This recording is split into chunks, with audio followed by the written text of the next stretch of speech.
Hi, my name is Nicholas Babiak and I wanted to try something different. I decided to produce a web series, fingers crossed this goes well, that I document my process of learning to use the Arduino.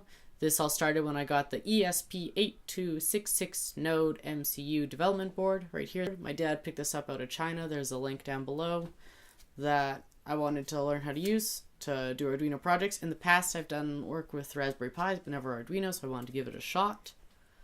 The convenient thing about this is it's not an Arduino, but it can be programmed through the Arduino IDE. This time though I wanted to document my process and decided to incorporate my other passion, filmmaking. So yeah, I'm going to give this a shot and try to document my process as I go along in the hopes that maybe if you're wanting to do some Arduino-like projects, you can follow along to see what tutorials to use. I'm framing this less of me teaching you how to do this Arduino projects, but more, here's some tutorials I found helpful that you can give a shot. If you do have questions or something, you leave those down below and I can answer them to teach you how to do these tasks or projects.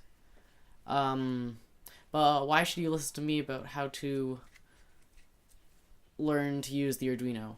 I don't know all this stuff. I'm going to school at NAIT, that's Northern Alberta Institute of Technology for Computer Engineering Technology, so I'm learning how to do stuff that's similar to this, but I still don't know it all. However, I do have mentors in my life who I can ask about how to do different projects or ideas, so I have resources as well. I'm got pretty good at Google searching, so I can find answers there. Speaking of these examples, you can find all the links and tutorials that I followed down below. As well, there'll be a link to my website where you can find the source code that I used in these examples, and there's a full write-up over there. But if you need just a quick example, just down in the description will be your best bet.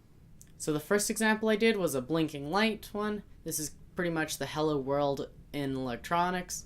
So it's where you just turn the light on for 1 second, then you turn it off, and you turn it on 1 second later. This was an extension of the tutorial I used to set up my Arduino, so there's the link down below as well as the source code on my website. You'll see an example now of my working version.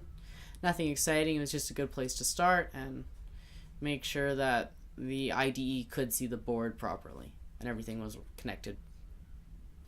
From here I decided to do something a little bit complicateder by adding 3 LEDs, all with individual outputs from the Arduino. That way I could do a traffic light example. The video you're seeing now, if you're really observant, you would notice that the lights are blinking in the wrong order. I eventually fixed this, but not in an example that I have video of. As well, I decided to do something different and use a turn pot as a potentiometer. This is pretty much just a resistor that you can change the resistance of through turning the knob, or in this case, head of a screw that you turn with a screwdriver. And then this went into the analog input of the Arduino and was able to change the speed of the LEDs. In the version I made and you're seeing now, you'll notice that the speed only changes at the beginning of the cycle, not in between the light changes. So if you are looking for a challenge, try to change the code that's found on the website linked below to change the speed in between every light change instead of just at the beginning. But yeah, this worked good. It was just that small step up from the blinking light example. I then decided to use a push button to get the input part of the GPIO pins that are found on the Arduino. That stands for General Purpose Input Output. That way the Arduino can take signals in instead of just putting signals out, which makes it a lot more powerful of a device. I did this simply just to turn on an LED, which was pretty much just a proof of concept, because without an Arduino with a power source you could have done the same thing. But the Arduino's there, so I might as well make it do all the decision making. This also gave me the ability to use a serial.print, which is pretty much like the print line statement of Arduino. So that way in the serial output I could see what state the LED was in, which isn't very helpful when I can see it right there, but in the future that'll help with troubleshooting, so you can see what's stored in different variables at different points.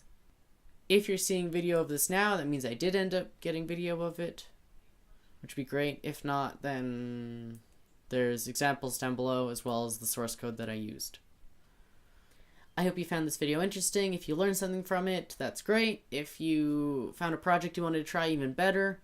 If you've learned all this, then awesome. Pass some suggestions down below for what I could try next. I have quite the list of ideas for where I want to go and what I want to try, but as I said at the beginning, this is just to document the process and make sure that I know what I've tried or where I went, and to go back to check everything nice and easily.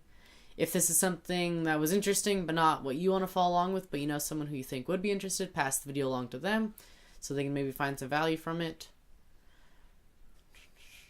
I will possibly see you in the next couple of weeks if, after going through the whole process of this one, I decide this is something I want to do in the future. I hope you enjoyed and your Arduino adventure is going well. See you later. Bye.